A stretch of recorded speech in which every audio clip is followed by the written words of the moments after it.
क्या आपने कभी ऐसे गांव के बारे में सुना है जहां मात्र 10-12 साल की बच्चियां खेलने कूदने की उम्र में देह व्यापार की नर्क में ढकेल दी जाती है। यह काला सच भारत के ही एक इलाके की है। दरअसल इस इलाके की 99% लड़कियां देह व्यापार में लिप्त हैं। भारत में जहां लड़कों की अपेक्षा लड़कियों की संख्या बेहद कम है, वहीं इस इलाके में लड़कियों की संख्या उम्मीद से कहीं ज़्यादा है। यहाँ लड़कियों को कोख में मारा नहीं जाता, क्योंकि यही लड़कियां अपने परिवार का पेट पालती हैं और घर को आर्थिक रूप से मजबूत बनाती है। यहाँ की लड़कियां 10-12 साल की होते ही देह व्यापार में झोंक दी जाती है। सबसे ज़्यादा हैरान करने वाली बात तो यह है कि इस धंधे में उनके माता पिता खुद उन्हें भेजते हैं। घर की बड़ी लड़की की ये जिम्मेदारी होती है कि वो घर को आर्थिक रूप से मदद करे।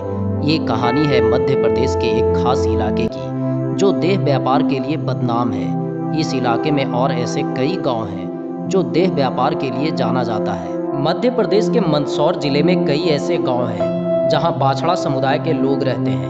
उनका मुख्य पेशा देह व्यापार है, लेकिन अब यह समुदाय केवल मंदसौर तक ही सीमित नहीं रहा, बल्कि नीमच और रतलाम जिले के लगभग 75 गाँव तक फैल गया। इनकी आबादी 23,000 के आसपास बताई जाती है। इनमें से अधिकतर महिलाएं इसी धंधे में विश्वास करती हैं। हैरानी की बात तो यह है कि जब भी यहाँ किसी के घर लड़की जन्म लेती है तो खुशी जाहिर करने के लिए उनके घर ढोल नगाड़े बजाए जाते हैं। ताजुब की बात है कि बाद में बड़े शौक से उसी लड़की को देह व्यापार में भेज दिया जाता है। इस समाज में लड़की को कमाई के लिए इस तरह से उत्साहित किया जाता है। वो जो भी कमाती है उससे घर का खर्चा चलता है। इन मासूम बच्चियों के दिमाग में खेल कूद, पढ़ाई, स्कूल, कॉलेज और शादी जैसा कोई सपना नहीं होता।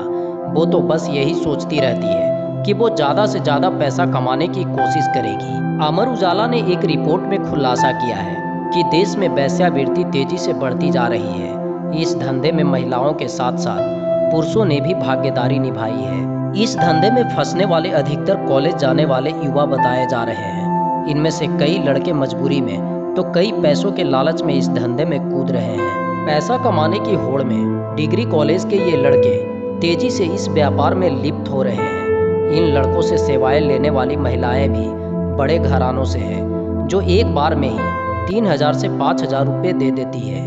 बड़े शहरों में कई ऐसे युवा हैं जिन्हें बेरोजगारी का सामना करना पड़ रहा है। ऐसे में आज के युवा इस तरह के धंधे में उतरने को मजबूर हो रहे हैं। हमारा देश जिस युवा शक्ति के लिए दम भरता है, वह आज इन अंधेरी गलियों में भटक रहा है।